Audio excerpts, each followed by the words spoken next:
Hi, everyone. My name is Mark Paz, and I am a member of the TEDx leadership team here at Texas State University. And joining me today is Victoria Black, who is one of our amazing former TEDx speakers.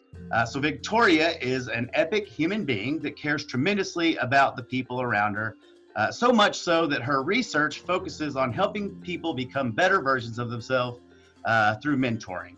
And as a matter of fact, Victoria is the director of the peer mentoring program at our university. And I can tell you that everybody loves Victoria, and I'm sure that you will love her too. Okay, so let's jump into it. Hi, Victoria. It's good to see you again. It's good to see you too, Mark. To give the folks watching a little bit of background, in 30 seconds less, 30 seconds or less, can you tell us what your talk was about? Sure. So my talk was titled No One is Talking to the Mentees, and it kind of revolves around the concept of mentorability. And so mentorability was the understanding that mentees also brought something to the relationship. So it was really how to maximize the mentoring relationships that you engage in. We all know we are engaging in mentoring relationships throughout our lives, and at certain points we often have to look at ourselves to really understand how we can make the most out of those mentoring relationships. Hopefully that was 30 seconds. I mean, I didn't time it, but it felt like 30 seconds. Cool. All right. So that gives everybody a little bit of background about your talk. And so we're all really curious to know, whether it be in your personal life or in your research life, what have you been up to since your talk? So I finished my PhD actually in a pandemic. Nice. But my PhD focused on mentorability. So I took the time to really understand mentees' experiences, particularly first-year students' mentees' experiences as they were engaging at the input stage, at the beginning stage of the mentoring relationship, and what they felt they contributed throughout their first year engaging in a peer mentoring relationship. COVID-19 hit me too, with trying to understand research protocols throughout the pandemic. But what I learned was these mentees really didn't understand what they were going through at the very beginning of the relationship. And they really reflected back on wanting to know more about how to be a better mentee, which was my initial assumption going into the research. But I found that out throughout. So I'm working on putting together a few publications to put that into a couple of journal articles. Nice. I'm still the director of peer mentoring at Texas State. I just love being here and love working with our students. They are amazing students, and I consider it a blessing to be able to work with them.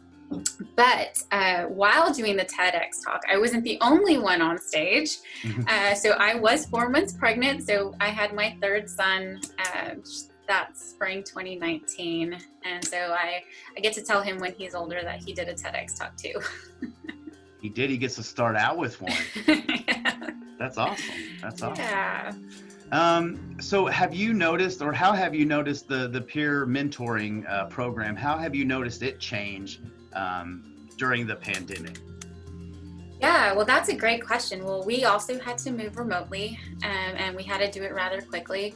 And it was a different experience, I think, for our students, because as we all know, we stand in front of computers all day long, and I think they were also engaging in that. So I think they had to have different approaches as to how they were connecting with students. And so we actually did a research study on this too. And so we presented it at the UNM Mentoring Institute conference this fall. And we really talked a lot about how there are different modalities that students needed to connect to their to So it wasn't normally just a face-to-face relationship. They needed to engage in text messaging. They needed to engage in Zoom calls. And so there are different platforms that we know we needed to connect with students to. Students probably need mentorship more than ever. There's so many unknowns, especially for freshmen coming in who expected a completely different experience. And now they're like, I'm not sure what to do. So I'm sure the mentors have played a huge role in helping them fit in and figure out what life is Yeah. all about. Well, and they're also going through a shared experience together. And so I think they're able to connect in that way as well and understand that this isn't the norm, that eventually things will get back to something similar to what it was before. I know we're crossing our fingers, but that it is possible, and, you know, making sure that they were still connecting to resources and services that would make them be successful here on campus. To stay with the theme this year, which is amplify, we want to amplify those unheard voices. How did the TEDx platform help you to amplify your voice?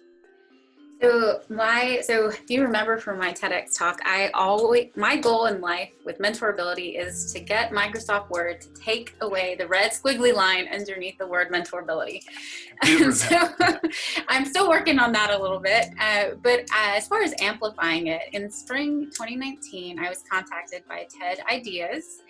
So journalists outside of the New York area contacted me and actually did a write-up about the concept of mentorability and linked back to the TEDx talk. And so I have been contacted from other areas across country and even Switzerland about talking about mentorability and the importance of that. So I have shared the message and continue to share the message about how to be a better mentee and the importance of talking to mentees about that. So it's definitely amplified the idea of mentorability and really placed the emphasis back on the mentee, who's really what the whole talk was about. Right. Was how to engage and make the most out of that experience. So I was really honored that they did that, and they came across it when you all posted it on YouTube. And, you know, I didn't want to watch it at first. I think I've only watched it once. But I think it was just a really good opportunity for me to share the message. And I thank you for selecting me back in that day and giving me the opportunity to stand on the red dot. So I was wondering if there's one thing, one phrase, one word, one idea that you want to leave people with about mentoring, mentorability. What would that sentence or phrase or word, what would that be?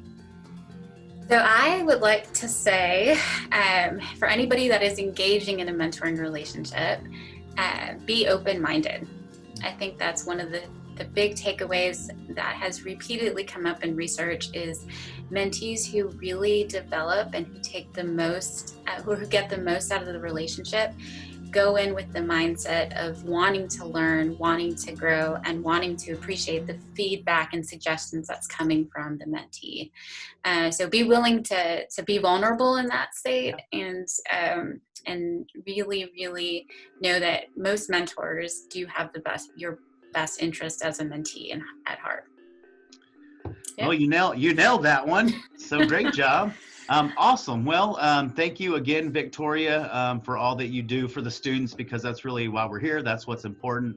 And so just as a sign off, let's just wave at all the people watching. Bye. Bye, everybody.